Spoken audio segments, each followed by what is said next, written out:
Yo, yo, yo, what is going on, everybody? How the heck are we doing today? Let me set up this poll real quickly, and I will get right on camera for y'all. Hope y'all are doing well. Let me know how you're feeling in chat.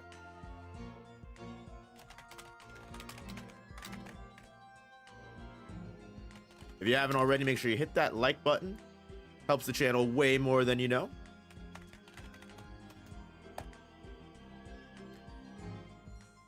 All right, we got the poll out there. What do we want to read first, guys? What is going on? What is going on? How the hell are we today? What up? Sakamoto Days anime been going crazy. So I will say that I have 110% been enjoying what the Sakamoto Days anime has been supplying for us lately. I think they have been doing a great job as of late. The second season has definitely upped the scale. Is it perfect? No, I definitely think there are still things that could be better, but that's literally with every series, right? There's always going to be shit that you can, say is better. That doesn't make you cool. I think the biggest thing is the fact that they have clearly upped the ante when it comes to that series, which is all that realistically mattered for me.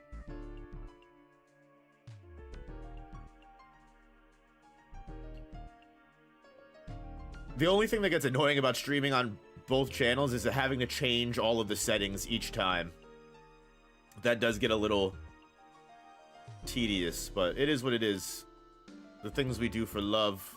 I don't even know if it's really love, but you get what I mean. Things we do to have things work right.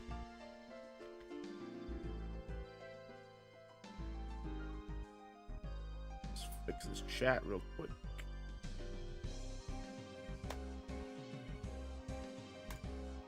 All right, so chat should be good now, should show up on screen. And let me cut back to see how all of you guys are doing today. Let's pop out.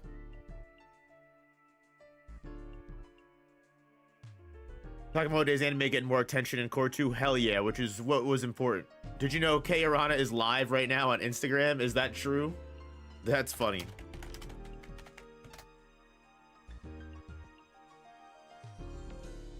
I did not know that. Hold on.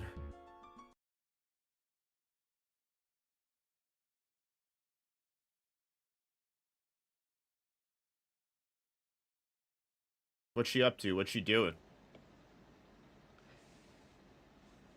感謝やわ。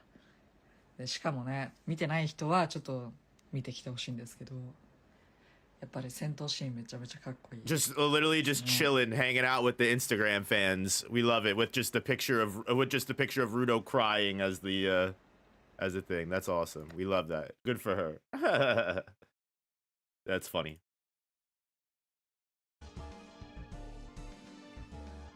I wish I understood Japanese and I could see what's going on.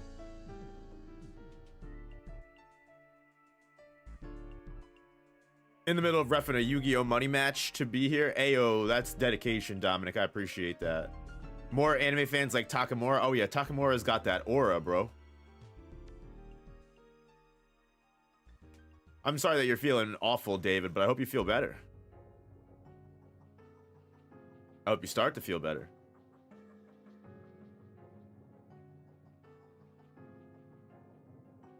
But yeah, I also think the Death Row Prisoner arc is when Sakamoto Days does start up, anteing up. Like, you start getting some really big moments. Like, you start to see how powerful the Order actually is. You see big fights between Sakamoto and Apart, Sakamoto and Shin, Takamura and Gaku. And also the JCC transfer exam arc is just going to go also just as hard, because you've got Kanagori. I'm sure plenty of anime fans will love Kanagori. You've also got the island exam, which I think is much more fun than the plane part of the exam. And you've got Gaku using the VR goggle set with the lag, and that's a great fight that I can't wait to see animated. So yeah, I definitely think season 2 will bring some gas. Although I will say Dandadan is 110% stealing the season. I think that's without a doubt. I think Dandadan is like, the amount of effort and love that's going into that series is beautiful. Every episode is just so much So much greatness is going into that shit. I think the final battle with Uzuki is gonna copy Sakamoto's personality, and then Sakamoto's personality is gonna beat the shit out of Uzuki inside his own brain. That'd be an interesting development indeed. Guys, 24 viewers, hit that like button if you haven't already. Helps the stream way more than you know. Helps everyone find out about the stream, because unfortunately YouTube is terrible when it comes to notifying people about the streams. Also, as always, the stream is sponsored by Gamersubs. I don't have my bottle next to me. I already drank it. But go gamersubs.gg/noop. Use my code, get 10% off.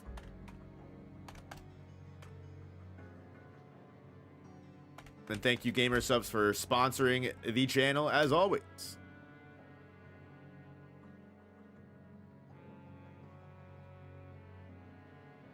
The leader in gaming energy. They've got a new pre-order dropping of some crazy shit, so check out the V cards. Again, they got GG energy, they got caffeine free. They just came out with Vay's Bloodlust.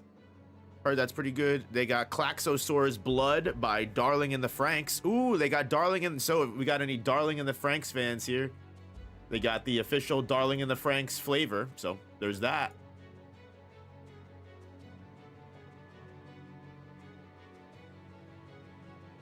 I am not watching To Be Hero X, although I've heard good things about it. Maybe I should check it out. 1 out of 10 receive a limited edition tub. Yeah, like I said, so if you're a fan of Darling in the Franks, the Klaxosaurus Blood. A mouth-watering, sweet and tangy combination of kiwi watermelon. What up, Ezzy? How we doing? I don't get notifications for these streams. I apologize. That's what I mean. That's why you got to hit the like button, because for some reason they just don't be sending shit out. They got Doggy Style GG by Buff Pup. Schlatt Milk. They still got the JoJo Stone Ocean Fruit. But yeah, plenty of new cool stuff. Check it out.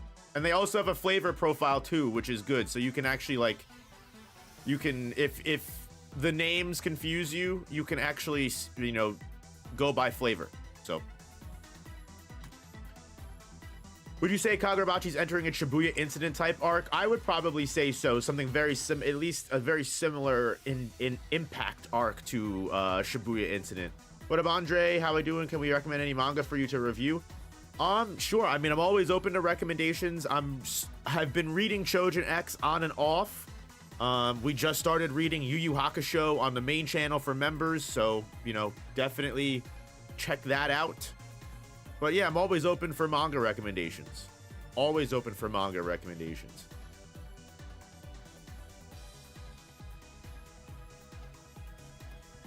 Still waiting for me to read Baki? Yeah, no, Baki's on the list, man. That's the thing, is my reading list is so long, I can't promise when I'll actually be able to get to him. But we've got 21 votes here. 48% Sakamoto Days, 52% Kagurabachi.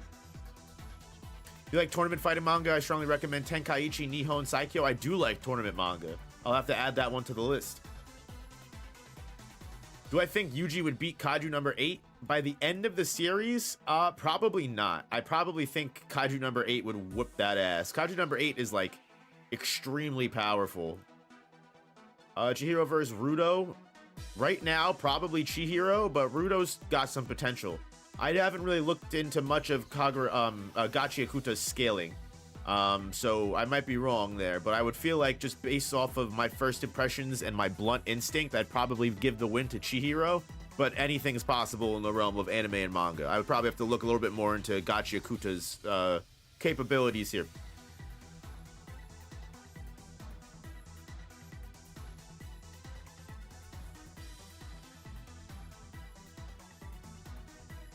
All right, but we're at about 10 minutes now. Kagurabachi seems to be winning the poll here, so we're gonna go and read Kagurabachi first, as always. So if you have not already, please, please, please, if you're spoiled, or if you don't want to be spoiled, this is your chance now to escape and run away, because we will be going right into Kagurabachi territory of the newest chapter. So if you are unfamiliar with Kagurabachi, you're here for Sakamoto days, I do apologize. If you want to leave, you are more than free to come back later, and we will be getting right into the Sakamoto days chapter, probably in like about a half hour, 45 minutes or so. Or that, if you're not a coward and you don't care, I'm just kidding. But yeah, if you don't care about spoilers, feel free to hang out.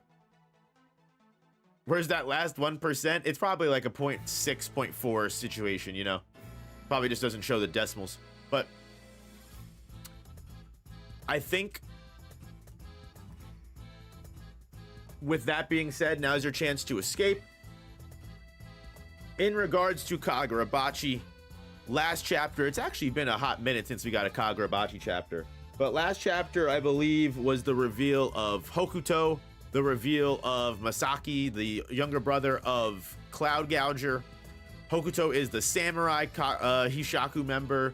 So I'm excited to see what we actually get into next. It looks like the chapter is named after Kiri, who is the granddaughter of the creator of the EIY Purity style. So let's see what she's cooking with in this big fight that Yora and Uruha are currently engaging in, this death match here. Let's see what the hell is going on. Now, as always, we do have Samura's owl blocking out a decent amount of the pages. And that is, of course, because we are always here to support the official release. This content is strictly for reaction purposes, for my commentary, and everything that goes on in review settings. This is not a redistribution of the chapter. It's not a market substitute. If you would like to read along, please go support the physical release. Go support the digital and online release as much as you can. Get a Shonen Jump subscription, Viz Media subscription, or a Manga Plus subscription, and you can definitely read alongside on your own. But I will have Samura's owl blocking out the pages, as well as, you know, they're a little bit minuscule, so they're just harder to read because, again, while it's there to supplement my commentary and my reaction, the main content is me, not a market substitute. So go support the official release on your own.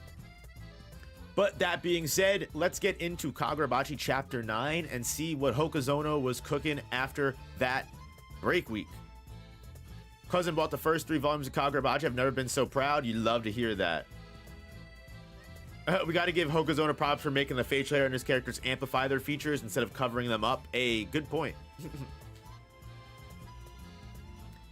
Let's get into Chapter 90, Kiri. The battle with Yora and Aruha commences, and he's telling the other Hishaku members to go on ahead. Oh, shit. All right, so he's handling Aruha alone. Go on ahead. Okay. Call Hokuto too. Other than that, proceed with the operation. Boop, and then there goes all that tree sorcery. Damn. So that just goes to the theory that I was talking about with the collab with Alonzi, where he was mentioning that, you know, he thinks that the Hat Shaku is like a creation or a failed experiment of Yora. They both do have similar sorcery, but let's see. Operation. So they have a plan. Well, they do have allies on the inside. So, how long have you been a Hishaku lackey? I'm no lackey. We just happen to agree. It's been 18 years. Here it comes. It's really fast. I know. We used to work together. She killed a lot of Mr. Kudo's troop with that. Miss Kiri. Kiri. She's just not even listening. Yoshinuchi and the Sword Master. If they get their hands on both, it'll be the end of this country. But that's where you come in. Your job is to isolate the Shinuchi. Then the Hishaku will have no way to get at it. I need to get the Shinuchi quickly. With my help, we can thwart them. Here comes that fucking big giant fucking demon mask head coming to eat Hikori. So much for that.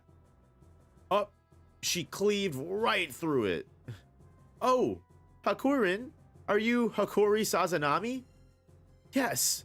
You just got that now? Oh, gotcha. Cool. Little bit of a space cadet, but I mean, hey, as long as she's a badass. Okay, then. I'll protect your life. 5 Shaku Odachi Katana Onichika. Damn, she's got a unique sword name and everything. Oni-chan for short. There are many drawbacks to a sword that's over 2 meters long, including the hilt. Fighting in confined spaces is hard, as is close quarters combat. Its weight makes it clunky, and it's hard to execute a string of quick attacks or contend with agile enemies. Why then? Because it's big and cute. Fair enough. Yeah, getting big Maki vibes from her 110%. Big Maki vibes. Literally just carrying the longer sword for pure EI white purity style. I always get those words mixed up every time I do it. Swords are too heavy for a woman's slender arms. Also, to make sure that old goat rues his words in hell, it has to be a giant sword. She is jacked indeed. Her boasting was justified by her swordplay. Let's fucking see it. The aforementioned drawbacks only exist when the sword is leveraged at the hilt. She doesn't swing the sword. She centers the sword and dances with it. Oh, that's fire as hell. She doesn't even use the hilt.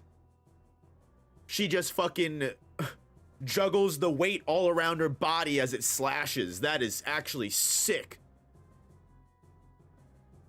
The sword moves as if it was magnetized to her body. She not only nullifies its drawbacks, but also uses the length to her advantage. Almost as if the giant sword is on a rampage on it of its own. Fucking peak. Impenetrable. Damn.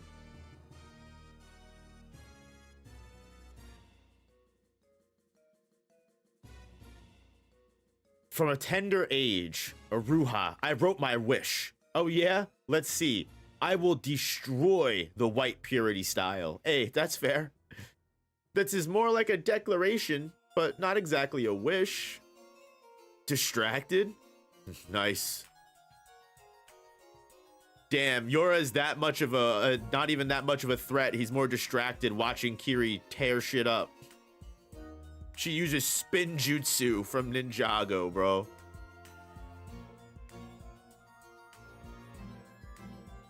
Oh, what? My body feels heavy all of a sudden.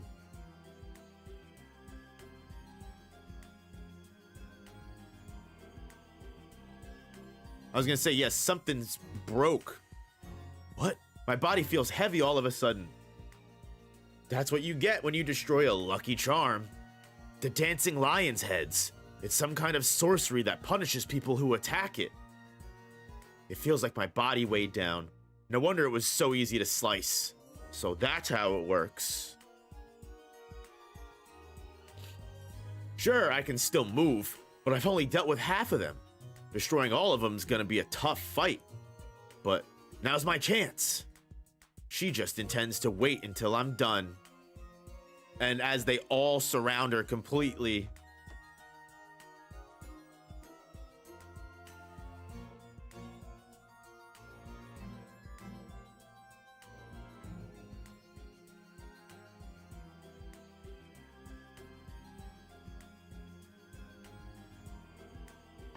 If she worked with that lady before, how doesn't she know her ability? Well, I think the lion's heads are, I think the lion's heads were that one Hashaku dude's sorcery, right?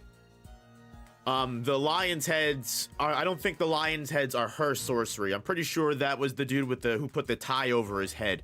He casted this before they dipped out.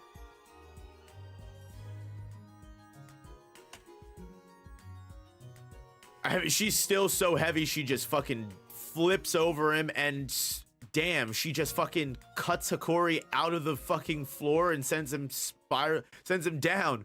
Then she tanks all the attacks. Kiri! Now, off with her head. No, not the elite, not the elite warrior curse. Please, no. Oh, thank God. She survived. I got worried for a minute there. Sorry, I'm used to speed. With one hand. It makes sense she would be because of being ready to handle the EIY purity style too. That's such a cool little character trait there, that speed isn't an issue for her because she's trained her whole life to deal with the EIY purity style.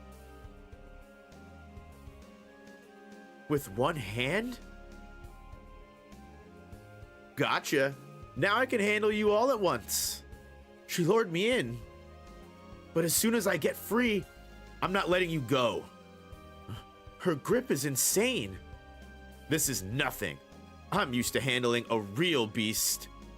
Damn, she clipped right through them all at once. That was her plan from the get-go.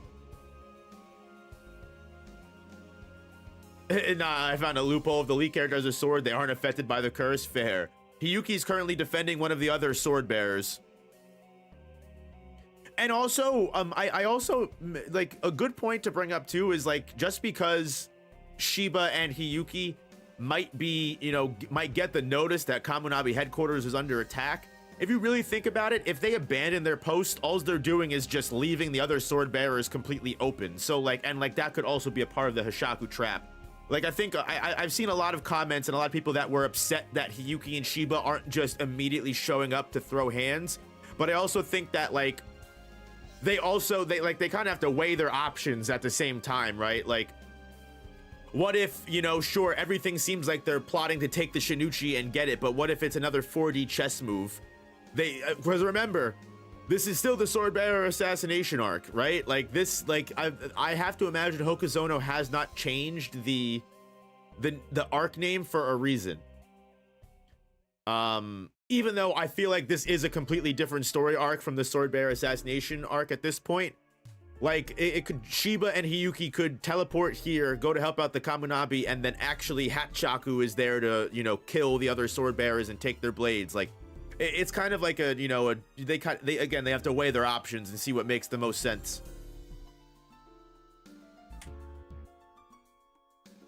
Damn, like a shish kebab. Oh. And then Hokuto pops up like it's nothing. Said, hey, where's Aruha? Oh my goodness gracious. Like, the immediate, like, all right, we've dispatched the threat, to, oh, we've got a bigger issue now. This man, people are talking shit about Shiba's teleportation. This man's on time. This man's on time. That's all I'm saying. Shiba has all this teleportation sorcery, somehow is late all the fucking time. Here's Hokuto in a snap.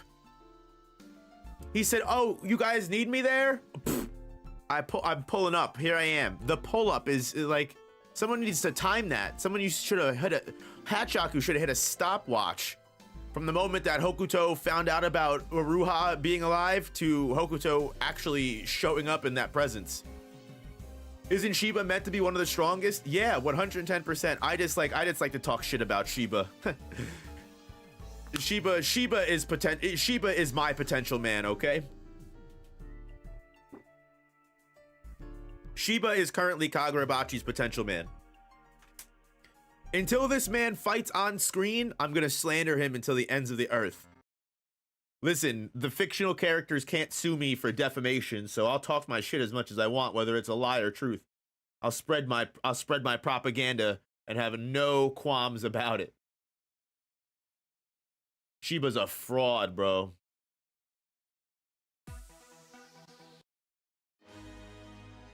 Hokuto replaced him in the aura department.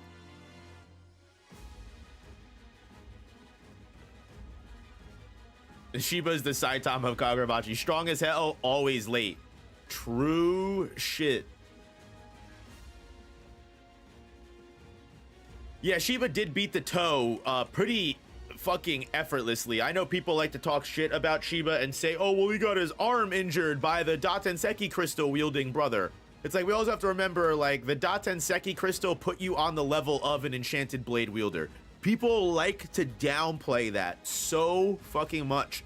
That scene of the toe sorcerer fighting Shiba, and like, in the grand scheme of like shonen agenda, yes, the toe was fodder, realistically. However, from what is meant to be implied by the power system, the toe could be fodder. However, the moment that Tenri was supposed to be the toe, one of the most, again, the toe were said to be very elite sorcerers in the realm of Kagurabachi, even though that doesn't mean much sometimes. And on top of that, he was using a Datenseki crystal that was supposed to put him on the level of an enchanted blade wielder. So, like, yeah, Shiba got injured, but he also, like, you know, like, he also survived. Which is why, like, when people were upset that I ranked Shiba on the level of an enchanted blade wielder, that was my argument. Like, hey, look, like, Shiba is still probably able to fight, like, a base level enchanted blade wielder. Just like I would think Aruha and Samura could probably fight a base level enchanted blade wielder without their enchanted blades. Like, I think Aruha, just based off of his EI White Purity style, could probably have thrown hands with Sojo. Would Sojo probably have the advantage thanks to the enchanted blade? Yeah. Does that mean that Aruha would be, like, utterly defenseless against Sojo? Probably not.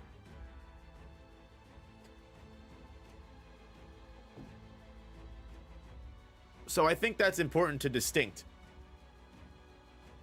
Like, even Samura, like, kind of, like, talked down on Sojo in the big fight between him and Chihiro a couple chapters ago. Even Samura was like, you broke Cloud Gouger with a newbie wielding it. Big deal, Chihiro. And yeah, Sojo was fucking insane. But again, it shows you just how much having an enchanted blade quite literally amps you up to the highest degree. How would Sojo do if he survived? Listen, I'm a big Sojo fan. I love Sojo. I will always say until I'm blue in the face that, like, if Sojo was able to continue developing, he could have had just as much potential as Hirohiko, without a doubt, to match Chihiro and match Chihiro's potential throughout the entire series. I personally think, just based off the fact that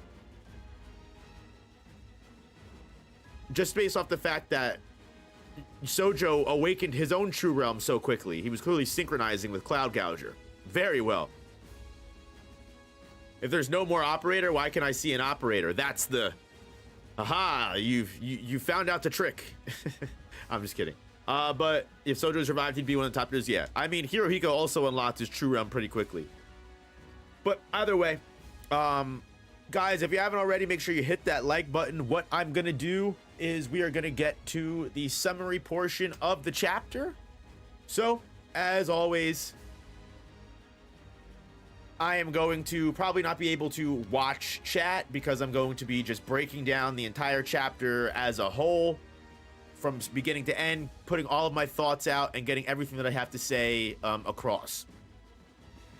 So, if I miss your chat or I miss anything you're saying, I do apologize, but I promise I'll get to it as soon as I possibly can.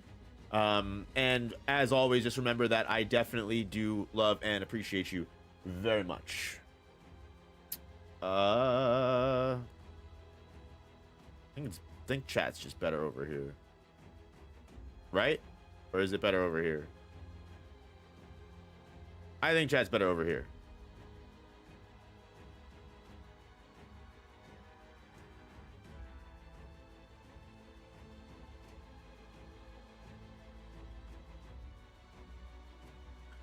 There's not really a good place to put it. Not really a good place to put it at all. All right, either way, no problem. All righty.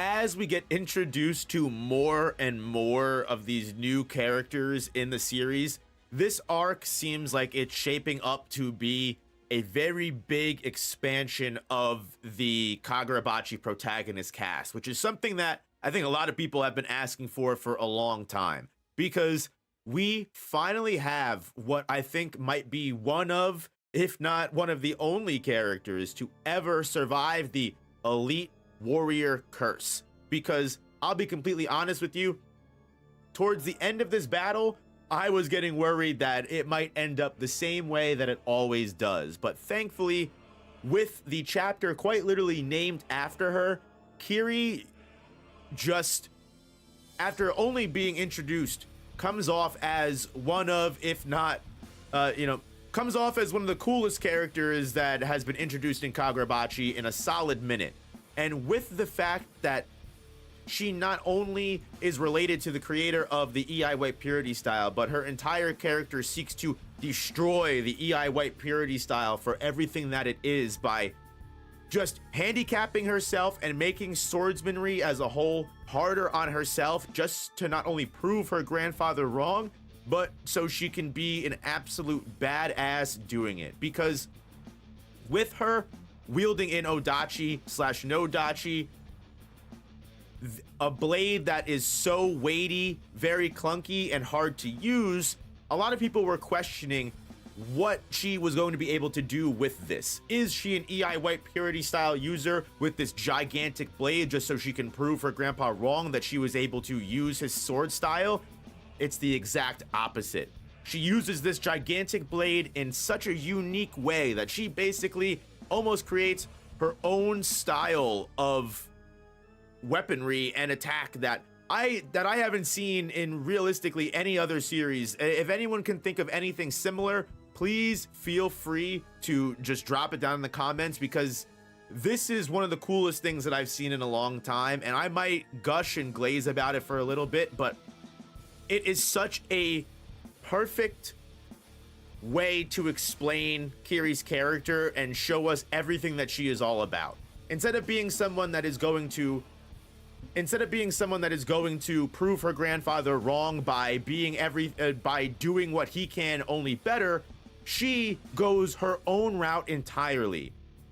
Using this giant odachi, someone in my chat actually described it as she is a walking blender, where instead of using the hilt, which would of course take all of the disadvantages of the clunkiness of the heavy weight and put it into the swordsmanship where she can't really fight close quarters, she takes much longer to swing her attacks. What this badass girl boss does is she, instead of wielding the sword by the hilt, she quite literally plays like a balance juggle with the odachi, to the point that she literally just uses the gravity and weight of it to dance the blade around her body, and uses her body as almost like a magnetic center, to where if you were to take her out of the equation, it would literally appear as if the sword is just slicing and dicing sporadically in a storm of slices and cleaves. And again, she is just in the middle. Like, think of just some kind of revolution, just crazy device. I can't even think of the word, because to be honest with you, I'm just blown away with how cool of a demonstration she gives us. And another thing that I have to say about Kiri that just proves Hokazono truly does know where he's going when it comes to writing these characters and giving them the best possible ways to not only show off their goals, their aspirations, and who they are as people, but show off the things that they have done to get this far on those journeys, since technically we're popping in on Kiri's, life story halfway through. She's had her flashbacks with Aruha, with her grandfather, always wanting to destroy the white EI Purity style, and because of that, she finds herself in a situation where, because of the lion's head's demon masks that are appearing that the Hashaku Tai guy summoned before Yura told all of the Hashaku members to leave him behind so he can handle Aruha and they should continue the operation, which I'll get into in a little bit here. But focusing back on Kiri, you have the Kamunabi trader, who is all about speed. She has the two small swords and she decapitates people super quick with one big quick zip. And the big issue as well, which is a perfect combination, the lion's heads, when they are destroyed, they actually end up weighing the person that destroyed them down and everyone on the enemy side down heavily. Even when Aruha is fighting Yura, he begins to start weighing down heavier because of the situation. So it's literally like an area of effect against enemies only. And Kiri quickly discovers this. She goes, well, the more I destroy, the slower and heavier I'm going to get. And all the trader is going to do is wait until I've killed all of the lion's mass, so that way I am as slow as possible, and then she's gonna use her speed to just completely override me and defeat me. So Kiri does one of the coolest things that I've ever seen in regards to adaptation, and also again just showing what she is capable of and what her character is all about. Because what she chooses to do is she cuts out the floor, saves Hikori from the surrounding attack of lion's heads. She then tanks every single one of these lions' chomps, which pins her in place and does some serious damage to her, but also leaves her completely restrained, so that way the speed girl can just zip her way off and decapitate her. And again, this is the moment where I said, oh crap, the elite curse is about to strike and we're gonna lose this character, because she bit off more than she could chew. But again, this is how you know Kiri is the real deal, because not only did she tank all of those lion mask chomps, she tanks one of the girl's fucking kunai katana knives, whatever she has, right through her arm, and then grabs her right before she stabs it through the head. And she says, sorry, I'm used to speed, which is, again, beautiful character writing on Hokuzono's part, because if you really truly think about it, not only has Kiri developed a completely unique sword style to spit in the face of what her grandfather always told her, that women are too slender and weak to actually wield katanas. So not only did she reject the EI purity style and everything to do with the speed about it, she took a blade that was way heavier than anything her grandfather would wield. She developed her own sword style to use it in a way that could potentially give her impenetrable defense, as the kunoichi girl says. And at the very end of all of this, she proves her durability, and then she shows how she has selectively trained herself to handle high speed attacks. Because again, if she's going to crush the EI purity style, this unique weaponry swordsmanship style that uses speed to its full advantage, it makes sense this girl would fully be able to handle the highest of speed attacks. And yeah, she literally says that this is nothing if this is as fast as you can go. I'm used to handling real beasts, which again, probably the real users of the EI purity style that probably completely outlevel this girl or anything she is capable of. She turns all of the lion's heads and the girl into a shish kebab in one single moment. And just what a beautiful end, because again, the more she took out, the heavier she got. And the heavier she got, the less she would be able to respond to the girl's speed. So instead of taking them all down one by one, she takes them out all in one shot and bears the weight of everything in that moment. So hey, there's no enemies to worry about now, right? Wrong. Because right in that moment, we've got Hokuto, the big famous Hishaku member that's on everyone's mind since he was last introduced last chapter. And after finding out Aruha was involved, this man wasted no time in showing up right where he needed to be, almost on the dot. Because not only is Hokuto clearly a threat, considering he is one of the oldest members of the Hishaku, which has to mean something, he is clearly going to try and help Yora fight Aruha. So even though Yora is probably a very strong warrior on his own, he's not stupid enough to try and take on a warrior like Aruha by himself. But either way, all I know is I am more than excited to see what the hell happens next if Hokuto is already making an appearance. Which, I mean, honestly, it just tells me that we might actually see Natsuki show up a lot sooner than we thought. Legitimately, we might literally see Natsuki show up way sooner than we thought, and he might be the one to handle Hokuto, because Kiri might be bearing the weight and not be able to protect Hikori very well. Because again, as always, Hikori is the key ingredient to surviving this arc. And this is just gonna get crazier with Samura and Chihiro on their way. I know a lot of people are upset Hiyuki and Shiba won't be involved, but again, if Hiyuki and Shiba, even if they got notified Kamunabi headquarters is being raided, if they leave the sword bearers, they're just leaving the other enchanted blades completely open.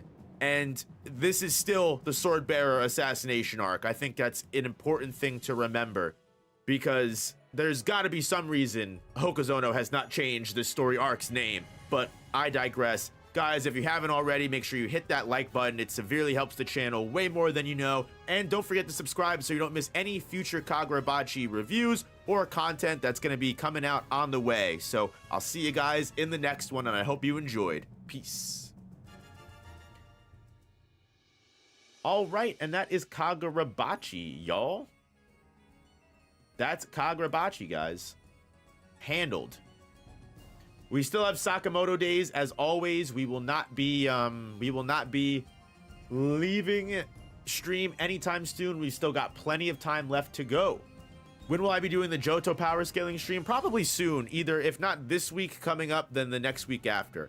But I do want to get the ball rolling on that. I'm excited to do it. I almost did it yesterday, but I had something come up. So don't worry. It will definitely be here soon. I promise.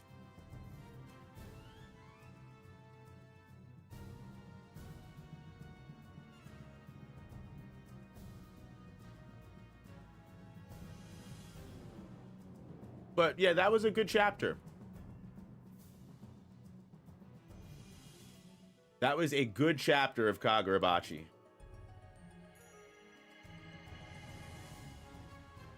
Thoughts on what's going on with Chainsaw Man with Little D and American Yoru? Chainsaw Man, I like the way that the story's going. I feel like with the 2 crazy chapters that we just got, we're probably going to enter another small lull phase in the story while Fujimoto sets a bunch of new stuff up. But I'm excited to see what's going on. How would you feel if Sojo would be revived and brought back to the story? I wouldn't be mad at that. Listen, I was a Sojo glazer from the end of time. And I think Sojo should have been the real rival to Chihiro personally. But I think Hirohiko makes a lot more sense, having a character that's around the same age as Chihiro as the rival, as opposed to a 30-year-old fucking man, weapons dealer, who, you know. I will say that I think Sojo was a great first villain.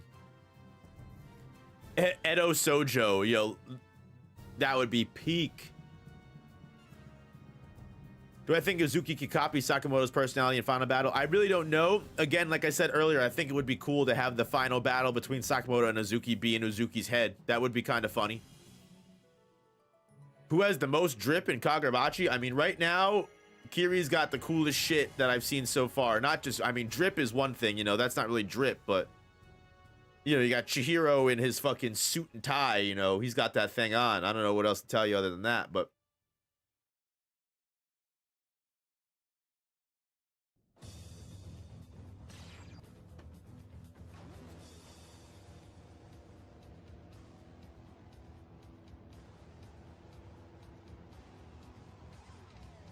I want for Suzuki to end the series about Sakamoto, but not the universe. It deserves to have another protagonist, and that'd be a great twist. I mean, Sakamoto Days is definitely a big world. You could definitely have more stories in that world, but I don't know if that's something that we would get. Who do you think is the most complex character in both Kagura and Sakamoto Days? Complex. I mean, Samura is definitely up there when it comes to complex characters. Yuto Suzuki, I feel like doesn't really have many complex characters, but he does have very good written characters. Like, I feel it just depends on what you mean by complex, you know? Like, I feel like there's not really like deep layers and deep backstories and deep crazy motivations. While there are, it doesn't go like, that's not the point of Sakamoto Days. I feel like Sakamoto Days has great characters that are written very well, that all make sense motivation wise and everything like that. But I feel like Kagurabachi is trying to accomplish something very different with its characters. Momoyase versus Josuke Higashikata. I feel like I want to give that to Josuke. But weirdly enough, that's a funny fight. I do actually respect that.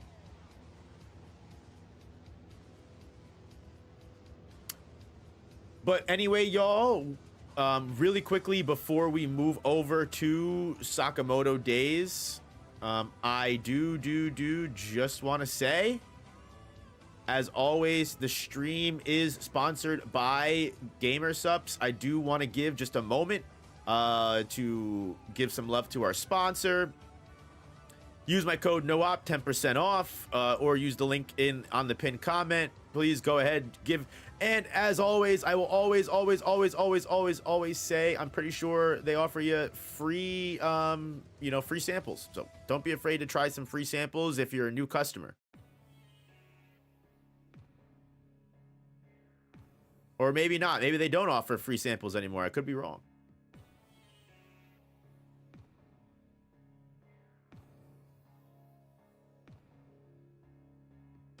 I might also be logged in.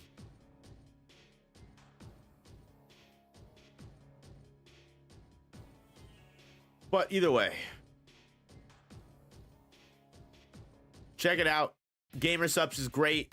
I love GamerSupps. Great energy supplement drink. Use code in the description, or code pin comment, pin chat, 10% off.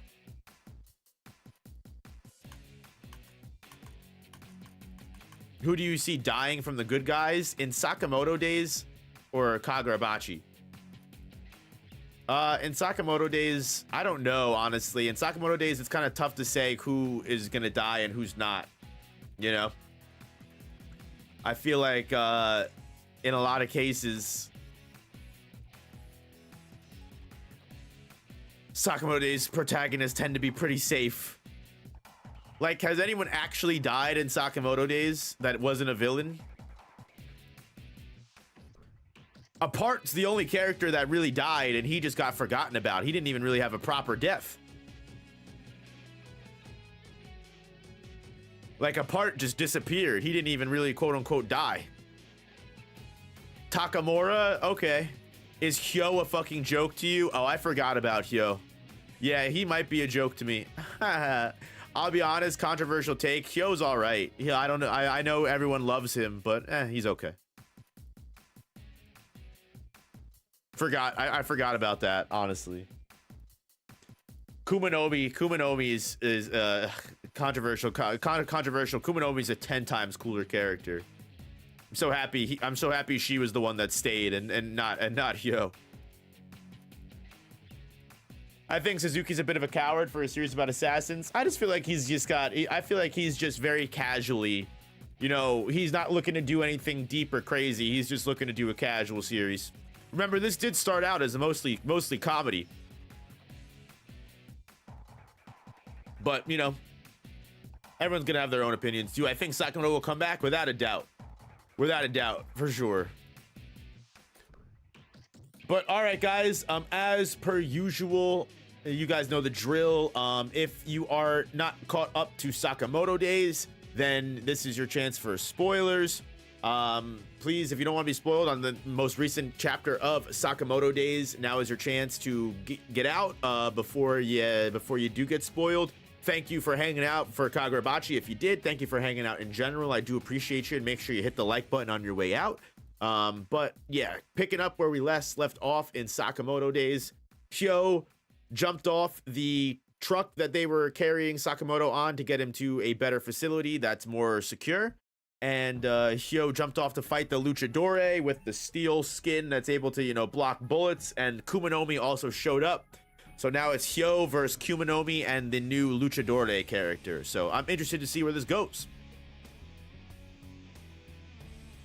I hope Sakamoto Days hate calms down. Even though there have been a lot of lacking aspects in Sakamoto Days, the recent chapters have honestly been some of my favorites in the series. I think Suzuki does a great job with fights.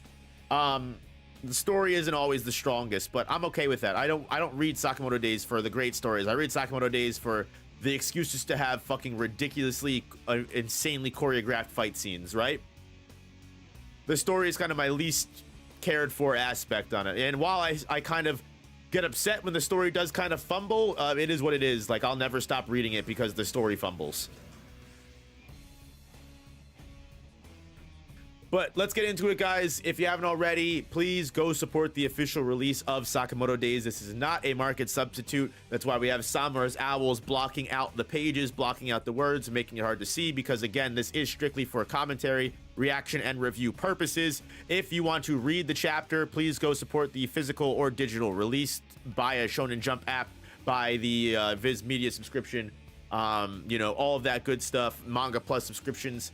Please go support the official release. This is not a market substitute, and this content exists merely for my reaction, review, and commentary. And the stuff that you can see is only there to supplement that. Again, because this is my main purpose: support the official release. Still gonna do the Gojo Wheel or Sukuna Wheel Part 2? Yes. We've just put those on pause, but I do still have those in mind, and I do want to jump into those later for sure. That being said, y'all, let's get into Sakamoto Days 225, protecting what matters. And picking up exactly where we left off, Lou is fucking pissed at Shin for, I guess, letting Heisuke go out on his own. You better explain yourself, Shin. Why'd you leave Heisuke behind? Lou, stop. You saw it too. The masked guy was invulnerable to bullets. Yeah, that was a pretty bad matchup. Heisuke could die. Heisuke said, trust me. Just like Mr. Sakamoto trusted me and let me do my part. I'll trust Heisuke. He won't lose. Hey, Heisuke, are you okay? You should rest. No, I'm not tough enough yet. I need to get tough enough so that everyone will be able to count on me when it matters. Heisuke, don't you die on us. This is actually a rough 2v1, right? It's been a minute, you stupid brat. Since Thailand, right? You, the magnet lady who killed Hyo. You're in the way. Hey, Demon Head. I'm going after Sakamoto. You take care of the twerp. On it.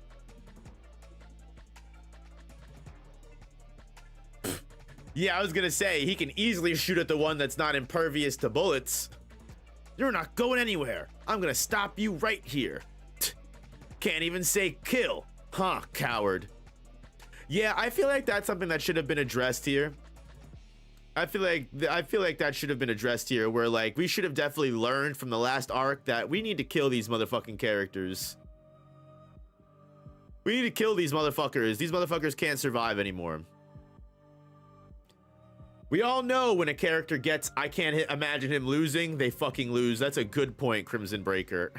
Huh? Why does the wheel feel so heavy? Oh, this poor fucking civilian, dude.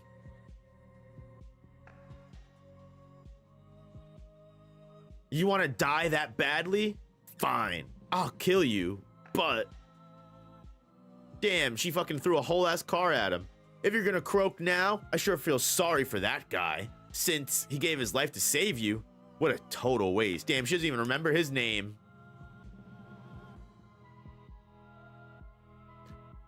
The fucking ricochet bullet is ridiculous, and it fucking pops Kumanomi's earring.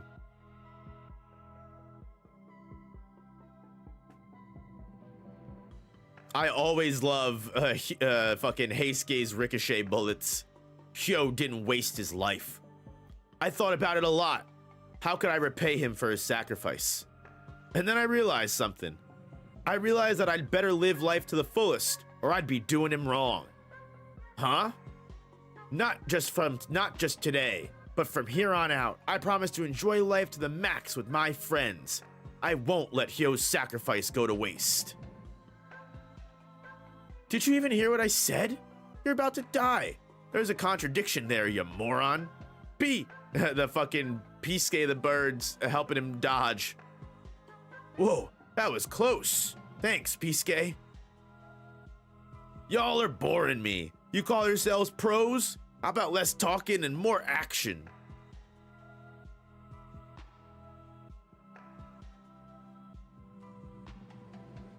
But just fucking tanks the sniper rifle.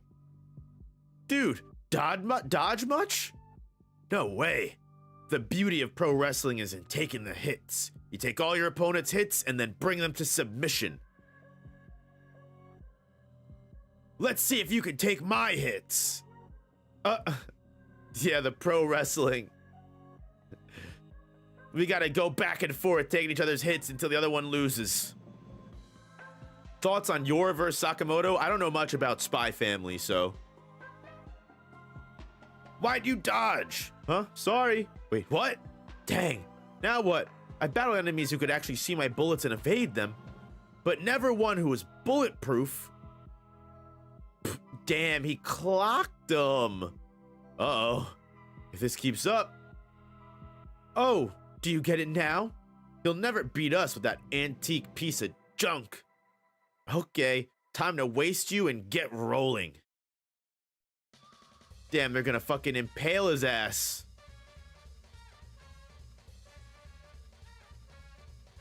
What am I doing? Shin's trusting me to handle this. I can't let them beat me. I can't die here. I have to protect my pals. What the, with the friction off the bullet? Hot, hot, hot, hot. He set fire to the gasoline? You're going down no matter what. Sorry, but I can't go easy on you. A simple line about there being unique individuals in their world would make things more acceptable. Yeah, honestly, Sakamoto Days, you know what? I'm not even mad about it. It's the fact that Sakamoto Days gets away with having characters with like basic supernatural abilities and like never once fucking explains or just elaborates at all. Hysterical to me. But yeah, Heisuke setting the fucking gasoline on fire with the friction of the bullet is wild to me. These motherfuckers just cracked for real. Like literally, like I don't need an explanation. This shit is just wild.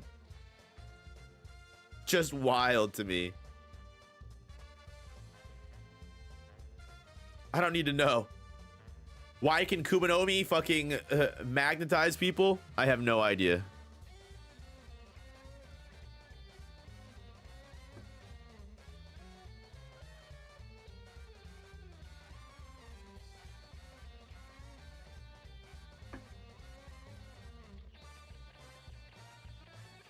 If in this line of work, you're either built different or just a background character, bro. Heisuke versus Mista. Oh, bro, that's actually a fire matchup, to be completely honest with you. Heisuke versus Mista is something else, honestly. Heisuke 100%, I would think, but Mista with I don't know, man. It'd be a good fight. Do I think Kamihate will make an entry into this fight? Maybe. Honestly, that's what I was kind of waiting for.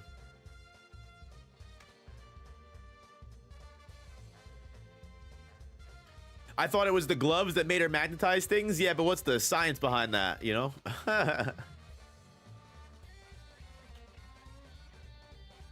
Did Mista have the plane of the Mista had the revolver. The plane was Narancia. Little bomber. All right, y'all. As per usual, I will be going into the summary segment of the chapter now. So, if I miss any of your chats, I do apologize, but I promise I will get to it as soon as I finish the summary. I completely appreciate you guys and everything you're doing. If you haven't already, please hit that like button. And let me go right into the summary for Sakamoto Days chapter 255 or 225. We haven't gotten to 255 yet.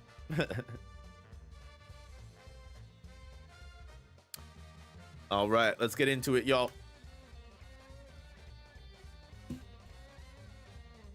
This chapter begins with, honestly, one of the most realistic questions I think I might have ever seen finally be asked in Sakamoto Days, because for once, Lou is contributing to the plot of the story, and while it might not be in any significant way or her actually getting involved in some kind of fight, the fact that she's asking, again, the most important questions that are going on is at least some kind of, you know, usage of her character, and that's all we can really ask for, it seems, from Yuto Suzuki at this point. But she asks why Shin would do the dumb thing of leaving Heisuke behind, not because of, sure, you know, Heisuke said trust him, he wanted to be able to offer himself and be able to fight for the Sakamoto family on his own without help, but of all the times for Heisuke to do this, of all of the enemies that are most likely going to be heading to fight them and encounter them on the way to getting Sakamoto to this safe space,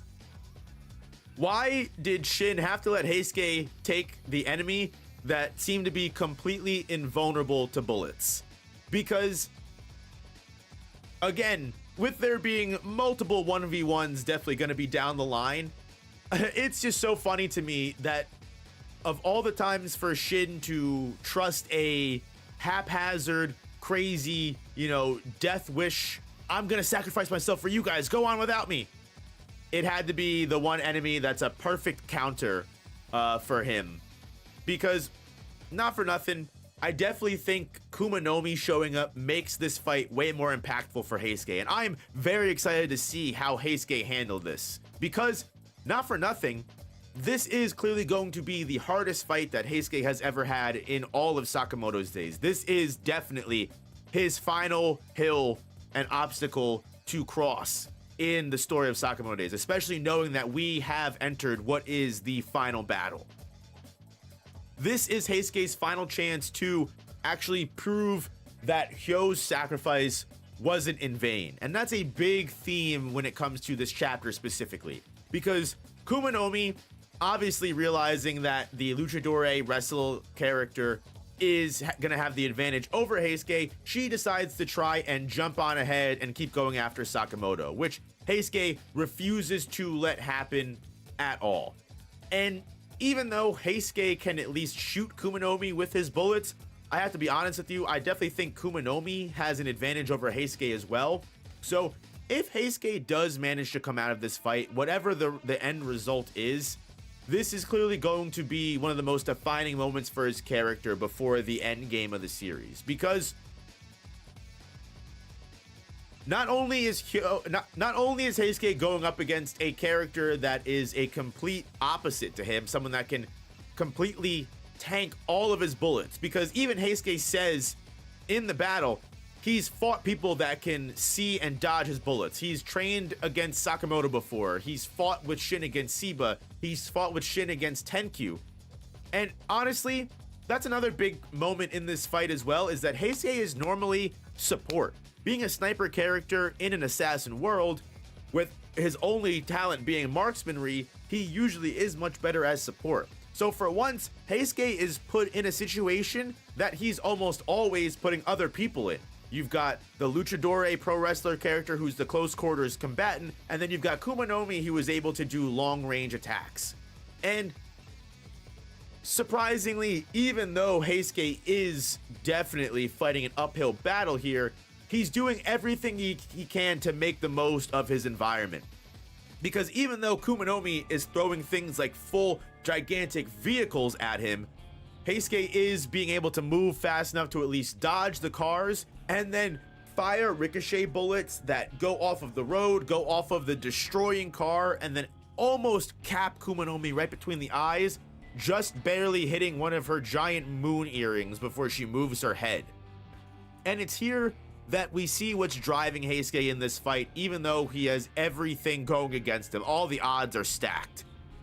Heisuke is, one, doing this to get revenge for Hyo, but in complete contradiction to what Kumanomi says, to where Kumanomi says, hey, if I kill you here, you realize that Hyo, the person that I killed earlier, died for nothing because he sacrificed himself to save you.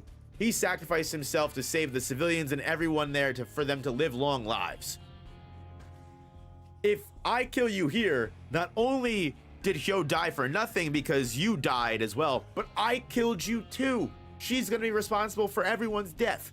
And that's when Heisuke realizes that, sure, killing Kumanomi could be revenge and could be a way to avenge Hyo, but not only is killing completely against the Sakamoto family rules, which Kumanomi views as Heisuke being a coward, but quite personally, I view the exact opposite. I think the fact that Heisuke is able to look the person who killed one of his role models in the eye, and say, I'm going to stop you rather than I'm going to kill you, makes Heisuke a more valiant character than Hyo even was, right? Because if you really think about it, not to talk about a different series, but you look at a series like JJK or Gachiakuta where the main characters are wronged and their response is to say, I'm gonna wrong you worse than you wronged me. I'm gonna kill you for what you did.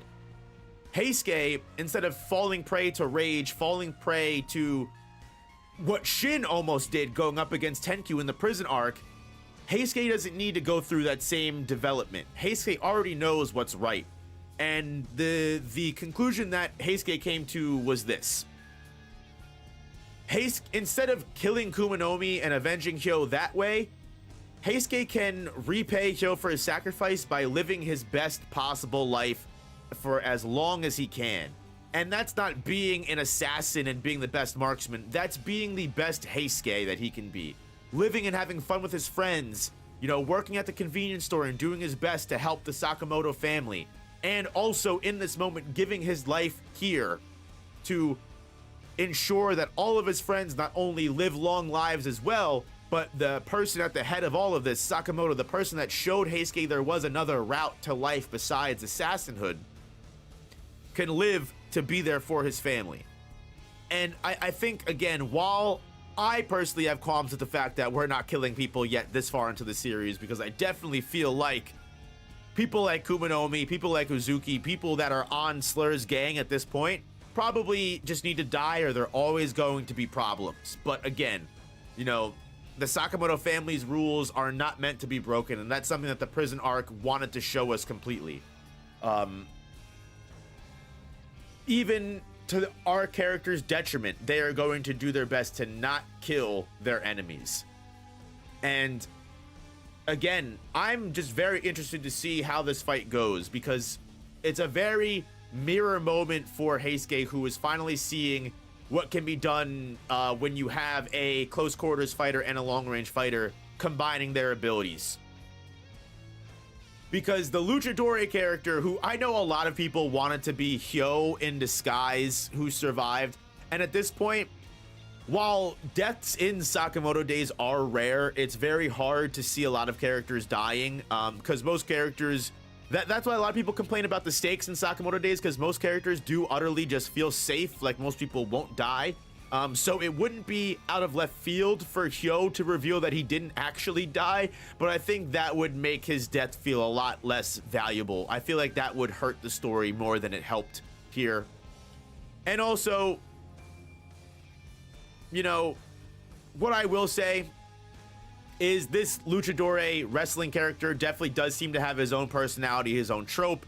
His whole thing is going with the WWE style, you know, I'm gonna take every hit, I'm not gonna dodge your bullets, I'm gonna survive your bullets and then dish out my own even harder damage to you.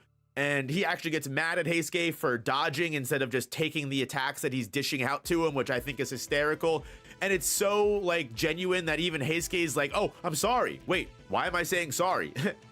But while this is definitely one of the biggest 50-50 moments in Sakamoto Days, and I will definitely say it adds stakes in my opinion, because Heisuke up against the fight that he's having right now, two characters that have huge advantages against him, a character that's impervious to his bullets and a character whose magnetic abilities outright are 10 times better as a long range weapon than what Heisuke can do, including the ricochet bullets, right?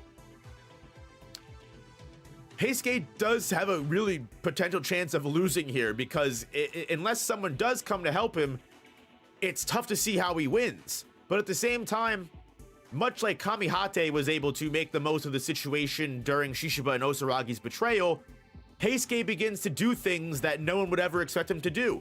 He literally shoots a bullet at the gasoline and causes the friction to ignite the gasoline and start burning the Luchadore. Sure, you can tank my bullets, but if you're getting burned alive, you probably can't survive that. So with Heisuke's resolve gearing up, saying that he's gonna take these people down no matter what and that he can't go easy. This is, again, one of the toughest battles and one of the toughest win percentages I've ever seen a character in Sakamoto Days be up against, which just honestly makes me excited to see what happens. Is someone gonna come save Heisuke and take the tension and stakes out of this? Or is Suzuki gonna ride the hype of this tension and really push Heisuke's character to the absolute limits and come up with some of the most fun ways possible to have Heisuke win a battle that almost seems impossible for him to win?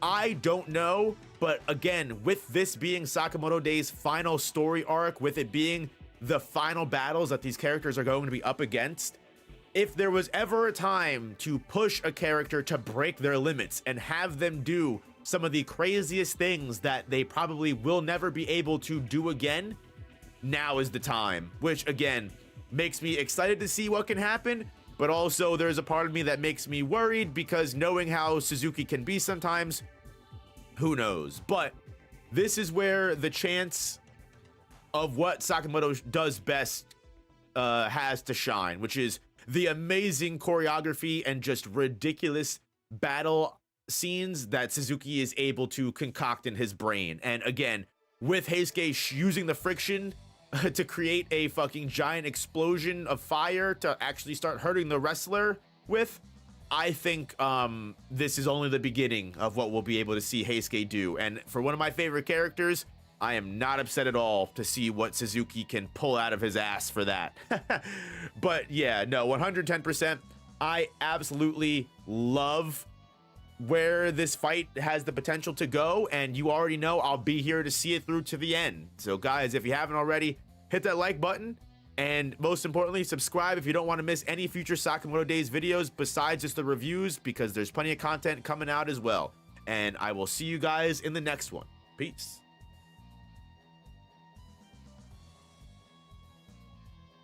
There we go, and that is Sakamoto Days fully recorded as well. Two really good chapters this week, guys.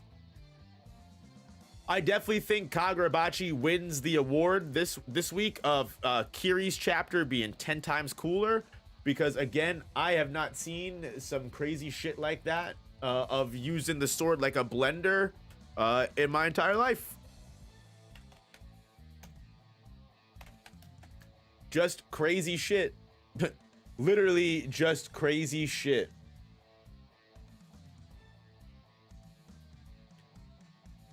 But I will still throw it to a poll, as always, for the end.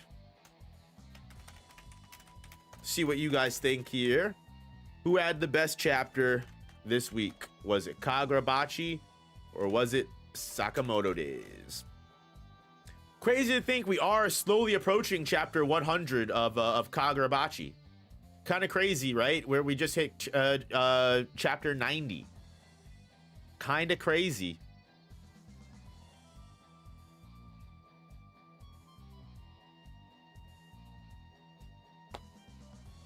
And it gets me excited. I'm curious to think. I know a lot of people keeps leaking and spoiling and getting, hyped for a Kagurabachi anime. And while I don't know exactly when we might get that Kagurabachi announcement, I think it's pretty safe to say that Kagurabachi is clearly going to be the new thing. Kagurabachi is next up without a doubt. I think that's very clear. Kagurabachi is going to be the next big shonen anime, and it will be winning Anime of the Year once its first season comes out. I promise you. If the first season doesn't win Anime of the Year, the second season will, without a doubt. I think it's very clear that Kagurabachi, once it gets an anime, it's gonna be big time. You already see people doing the EI White Purity style. Like, people testing and trying to do the EI White Purity style on social media and shit like that. Imagine how it's gonna be when Kagurabachi is more than just a manga, right? And it's an anime. Like, it's the same thing as the Naruto hand signs, right? Like, it's just something that is very identifiable with the series. People will be able to relate to, people will want to try and do, and people want to show their friends that they can do it because they think it's a cool idea. And that's the makings of a good series, I promise you. You know, it's recognizable tropes like that you know, skyrocket that shit. But yeah, Psycho Ayase versus Old Man Joseph. I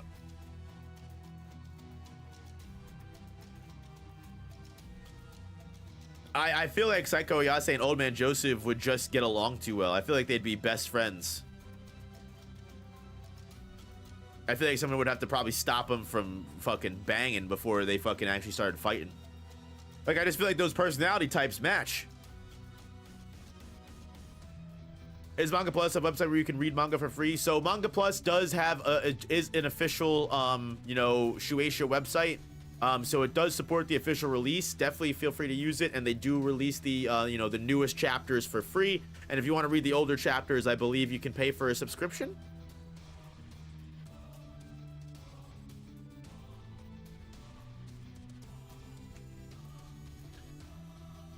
But yeah, it's got all the Shueisha property. It also has special stuff on there that's not on your regular Shonen Jump. Like, you've got Sensoria. Sensoria is a big one. I've had a lot of people recommend that to me and say I need to start reading Sensoria, which I definitely feel like I need to. Kaitagami seems like it's getting more and more viewers over time. I stopped reading Odor of the Flame, and I'm gonna let it build up a little bit more, but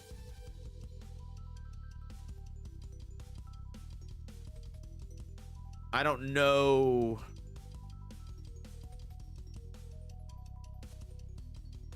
how it's going as of right now. But Kaitagami seems to be getting more and more viewers by the chapter for two big reasons. Yeah, literally. I'll tell you one of the first things I noticed. But yeah, seriously, the chapters this week were both really good. I think it's very obvious. Yeah, Kagurabachi won the sauce without a doubt this week. Kagurabachi 100% won the sauce.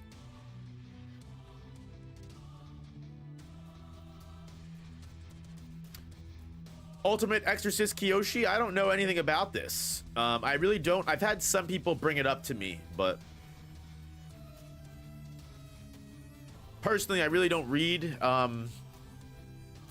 anything else besides the Dandadan on Monday, obviously, and then Chainsaw Man and Gachiakuta on Tuesday. I don't read anything else weekly.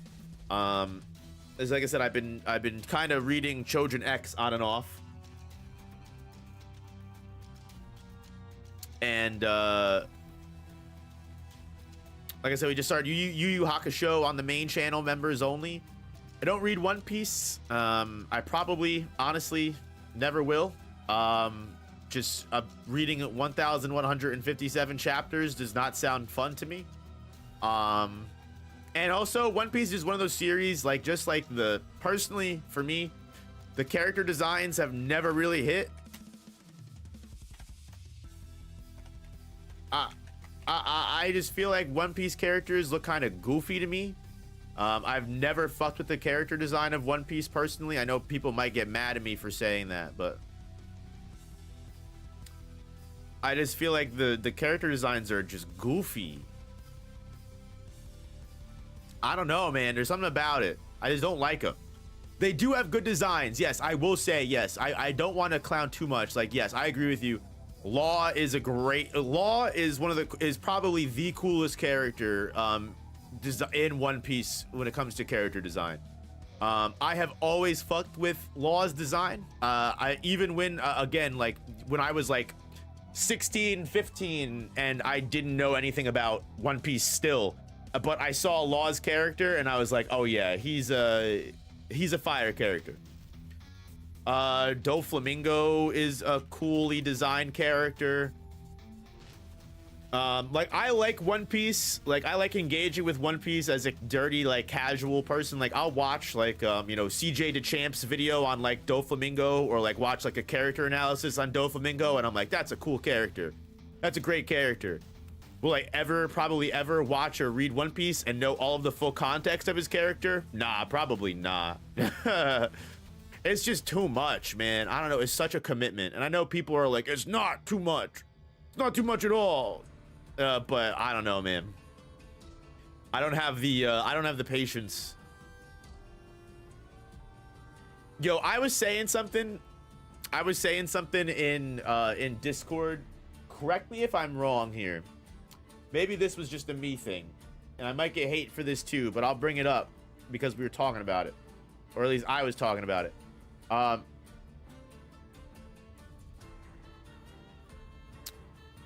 So like, this blows my mind that people thought this was actually like, I don't know, man. This shit just looks so weird to me.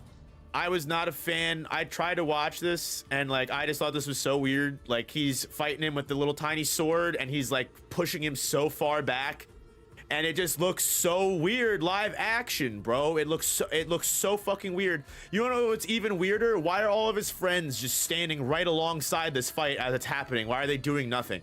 Like it's just like, anime shit like this comes off as so weird, and it just takes me out of it completely in live action.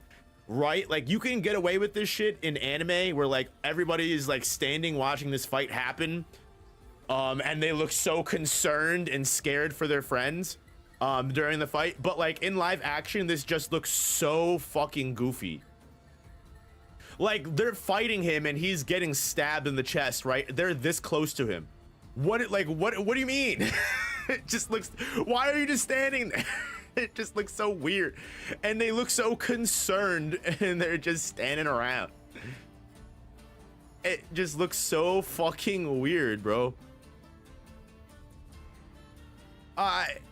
It does look like Luffy looks like a joke, bro. Why are these characters dressed like this? Like this is supposed to be Usopp? Come on.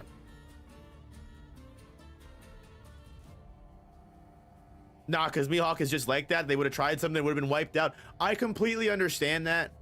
What my thing is like stuff like that just comes off super fucking weird in live action. Like it just does. Like again, like in the anime, I wouldn't, that's not even something I would comment on, and it's not even something I would think is weird. Is everyone like standing on the sideline watching a one-on-one fight? Like that's such a normal thing for me.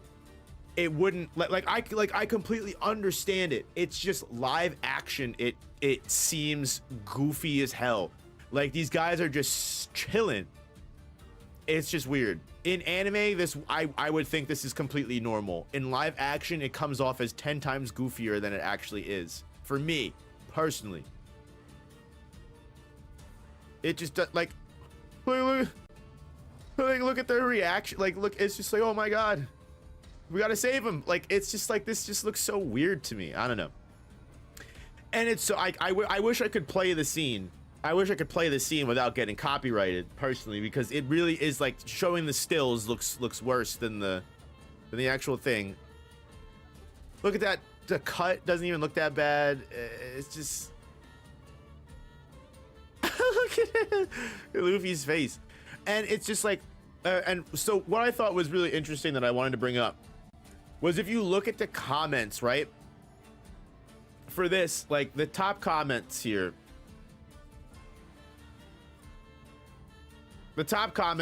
like you know,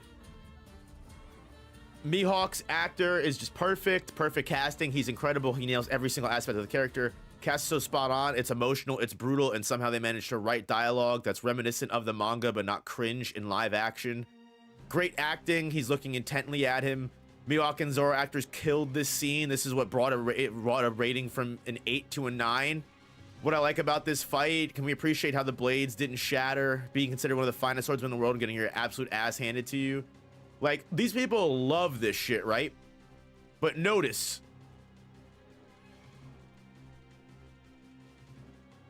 they definitely captured the elegant aesthetic of Dracula Mihawk without being cringe or campy. I completely disagree with that. But hey, so what I thought was interesting here, this was all a year ago, comments all a year ago when the One Piece live action was just now coming out, right? Like, these are all people that like are responding to it the moment this came out, and they were obviously One Piece fans from the beginning and they loved it. Look how big of a praise this is getting. Now, sort by new, and everyone is on the same page as me, bro. Trash. This looks horrible. One Piece from Temu. I've almost forgot how bad this was. Thanks for refreshing my mind. This is not good. It looks like One Piece cosplay. Just can't get used to this live action stuff. What the fuck is this watered down shit? I've seen low budget reels more interesting. This is cringe.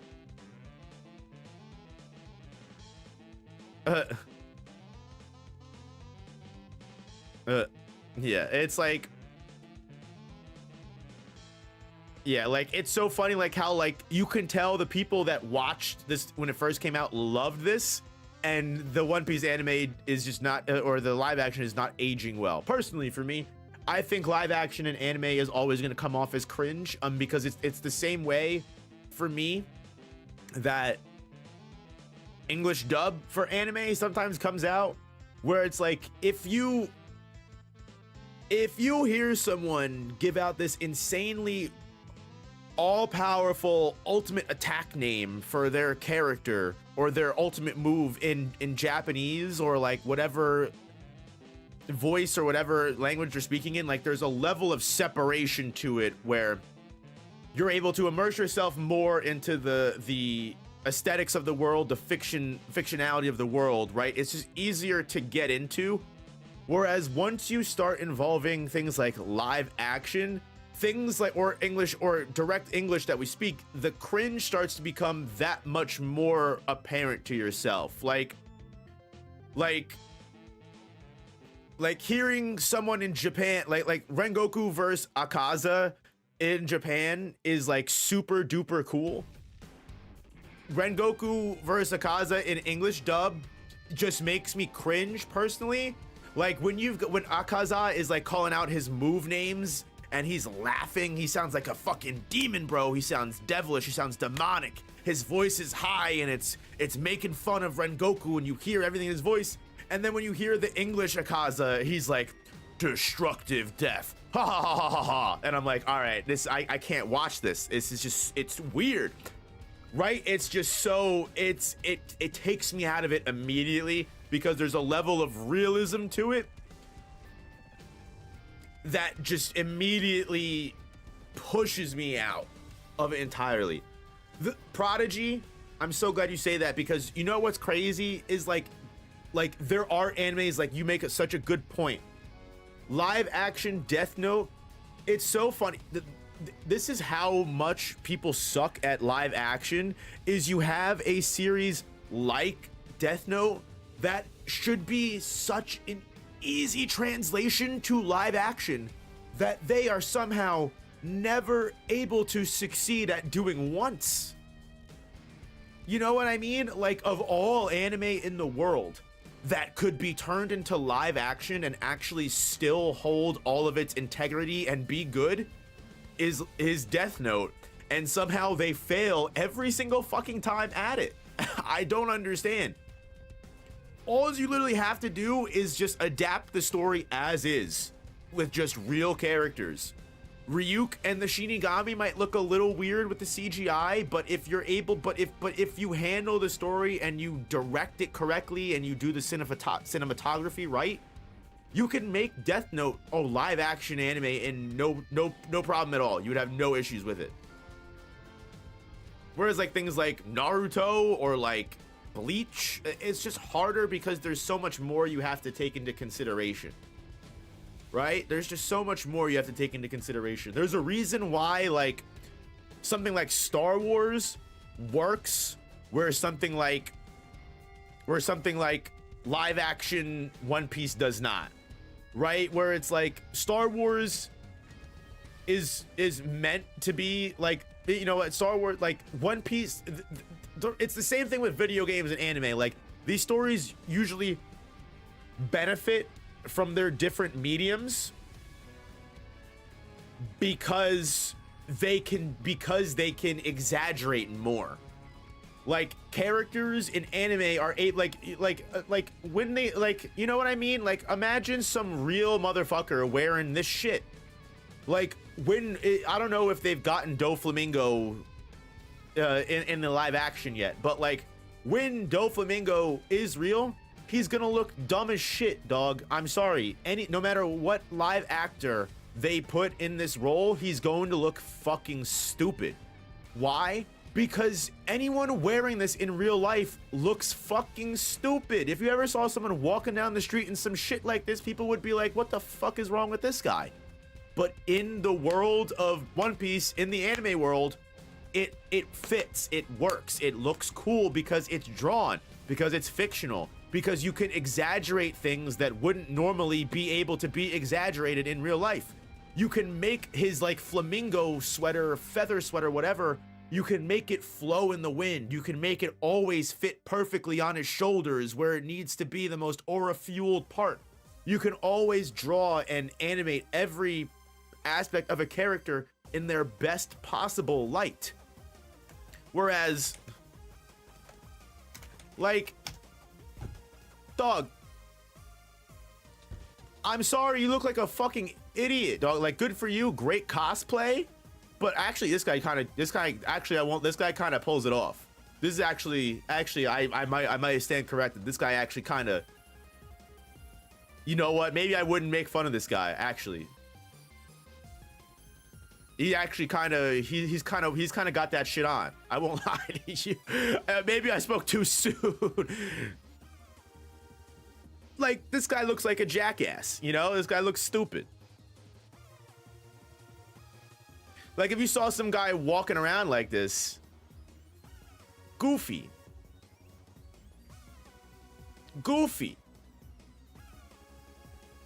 But in anime, it looks cool. It's just like some things just aren't meant to be, like, you know, some things just aren't meant to be redone. Like, why? Why? The fuck? Stop.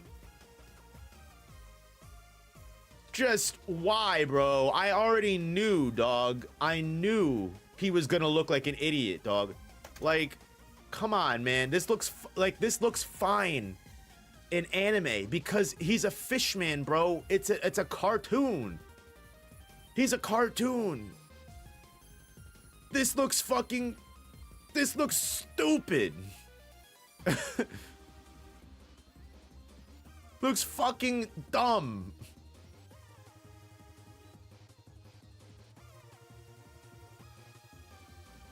It's just, yeah, it just, for me, listen, for me, I don't know about anyone else. And obviously this sounds like conspiracy theory, and obviously take this with a grain of salt. Whenever I make statements like this, just know there's about 50% joking and 50% like, aha, that would be funny if it was true, wouldn't it? You know what I mean? Like it's like it is, at the end of the day, this is a joke, so don't take me seriously. But like, I knew some shit was up when the One Piece live action first came out, and every motherfucker that talked about it and watched it was like, this is the greatest live action show ever. They finally did it. They finally made live action anime, guys. They perfected it. I immediately called cap. The moment I saw that shit, I said, you motherfuckers are lying. I do not believe you, bro. I don't care. I could see the entire internet up in arms about how great this live action anime is. I do not believe you. And you know what? Seeing the 1-year-old comments on that Zoro versus Mihawk fight, seeing that,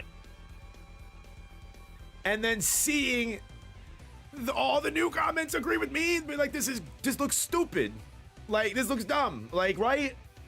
Like, I don't fuck with, like I said, I felt the same way, Kogan. I said the same thing. Like, I'm not a One Piece fan, but I know for a fact the first Zoro versus Mihawk fight in that, what is it, Eni's lobby? No, it's not Eni's lobby. It's a different area.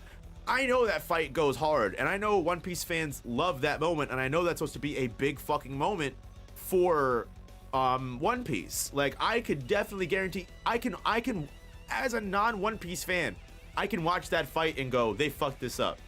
They made this look stupid. And I don't even, like, not for, like, I think actually when I was like 13, I think so like when I was like just starting out as like a teenager, I did see a little bit of One Piece. Like, I think the last thing I remember in One Piece, I think where I fell off was Alabasta.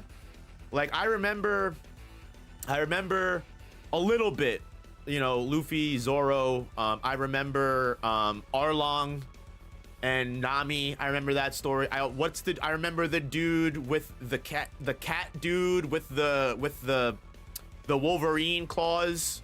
What's his fucking name? I remember that. I remember getting Chopper. I remember getting Usopp and Sanji. Was it Kuma? It might have been Kuma. No, not Kuma. No. Super early. Glasses. Hand claws. Kuro, that's his name. This guy. One of like the OG villains. One of the very first villains ever. This guy.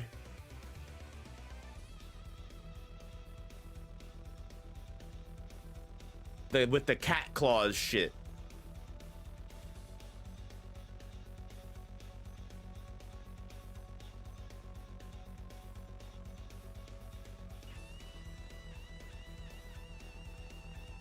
I just remember him being super cool because he could fucking zip away. He would like teleport away. Yeah, what the gift did.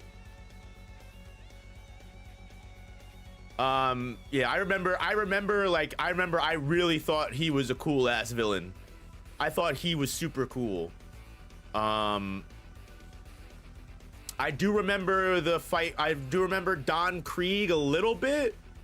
And I do remember the Mihawk fight. Like, I do remember, like, that is part of One Piece that I did experience when I was a teenager. I do remember a little bit of One Piece. And then, like I said, I think Alabasta was just so long, I kind of fell off. And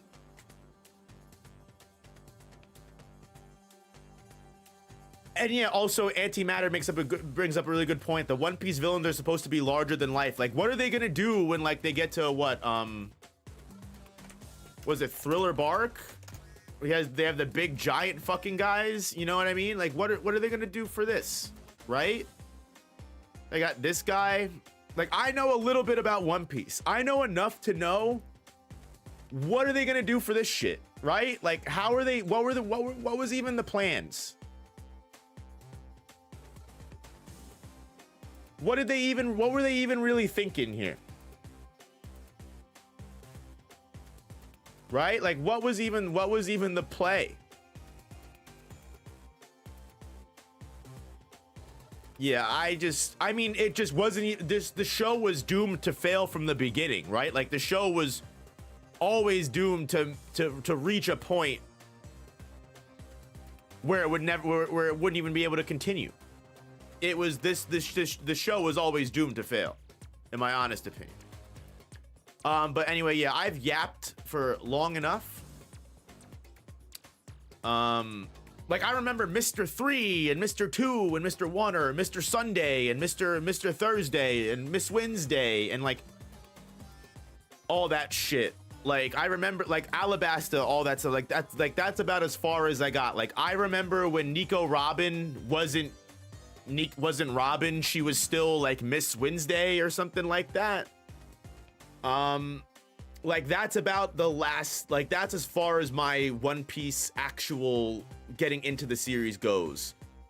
With like Crocodile and everything like that. And then after that, I just have like a very casual, like, just because One Piece is such a big series, it's kind of hard to be unspoiled when humongous things happen. Like when the whole Ace versus Blackbeard happened and Ace going to, the Marine Ford, like, that was impossible to avoid, bros. That was like almost impossible to avoid. if you were an anime fan, you knew that was happening. There was just no way to not know that whole arc was going down. So yeah, like there's that. That's very prominent. I know a little bit about the Enies lobby, like when they're saving Robin from the Rokushika. No, that's the power they use, right? The CP9. I never watched any of those fights, but I know I'm familiar with some of the fights that happen. Like I know Thriller Bark happens. I know the 7 Warlords of the Sea. I know Emu. Like I know, like it's such a casual like relationship with One Piece from just not engaging with the story at all and not actually watching it, but just seeing what people talk about and what people love. But yeah, anyway, y'all, I've yapped for long enough. My lunch is here. Thank you all, as always, for tuning in for these chapter reviews. I love you. I thank you for the support. You guys are always very meaningful supporters of me, and I appreciate having these Sunday streams. It's one of my favorite things to do on Sunday. But yeah, guys, I've yapped for long enough. Thank you all for always hanging out. I genuinely do appreciate you, and I'll see you guys in the next one. Right? Peace.